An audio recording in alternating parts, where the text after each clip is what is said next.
I would not argue with John Attic. Best class ever.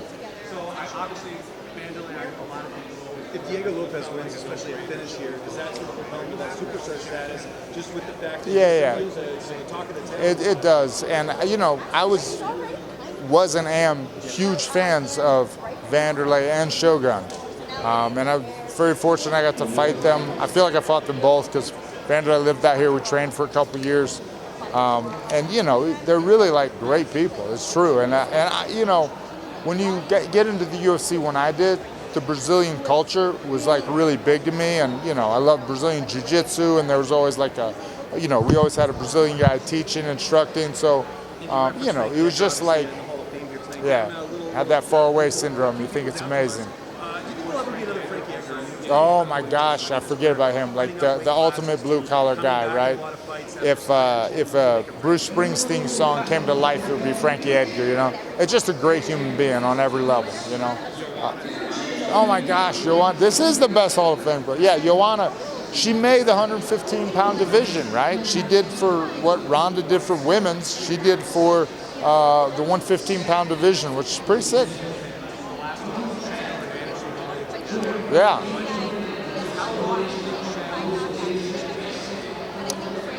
That's a good question. I don't know.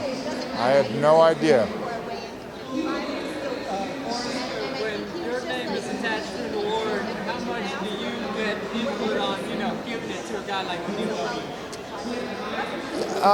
A bit. It's hard though. There's a lot of good guys out there and gals doing good things, so it's very cool. I was super happy to see the Nogueiras win last year. I grew up loving them. And, funny story, I got to meet Beneil in 2014 when the UFC brought him out for an athlete summit for like the 30 best up-and-coming athletes. And I hit it off with him then, and he ended up showing me jiu-jitsu moves. And I was like, well, show me this then. Show me that. I was still rolling at the time. And, just a great guy. Talking about this Saturday, obviously a big fight. In the division, a thing or two about. What do you think about that fight between Alex and Fury for the second time? I'm just fired up. They both fought on the same card, so it seems fortuitous, right? It seems like destiny. They fought on the last card together, bang, bang, in order. Like, it was meant to be. I know you've moved on from it, but do you ever have that moment, like, what, if I were a young guy, this would be really fun? Oh yeah. Of course, yeah. But I have the detachment now that I don't care as much about winning or losing. I wouldn't freak out as much. I can't fight that guy. He's so good. That guy's huge. Have you seen his hands? Yeah. Yeah.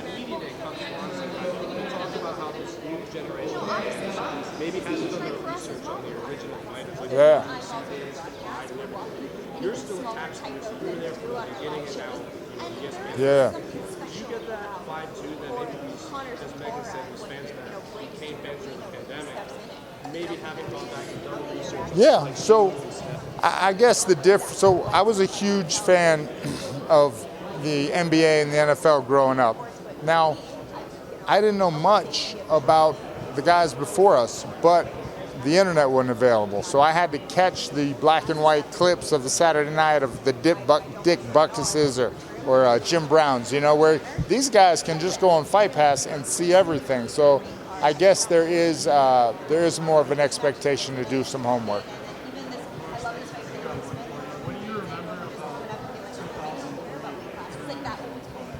With Chael, with Shogun, with Jeremy Horn, with Babalu, with that was like pretty cool. And that was the same night as the Pride Grand Prix. Yes. No. No, it was 2003 was a long time ago. People didn't behave like they do now. And there were no cameras anyway, so I can't prove anything, but neither can you. Charles Bennett still fighting? Charles Bennett. Crazy. Did he fight on that too? Oh, he's felon. Felon, yeah. I got a Charles Bennett story. I fought on a card with him. We got picked up from the airport together, and we stopped at a gas station. We had coffee and stuff, whatever. And Charles wandered around asking people to buy weed. He's fighting Saturday. This is like Wednesday, and he's like trying to find some weed to buy. This is like 2002. Charles Bennett. And I love watching him fight too. No, why would you?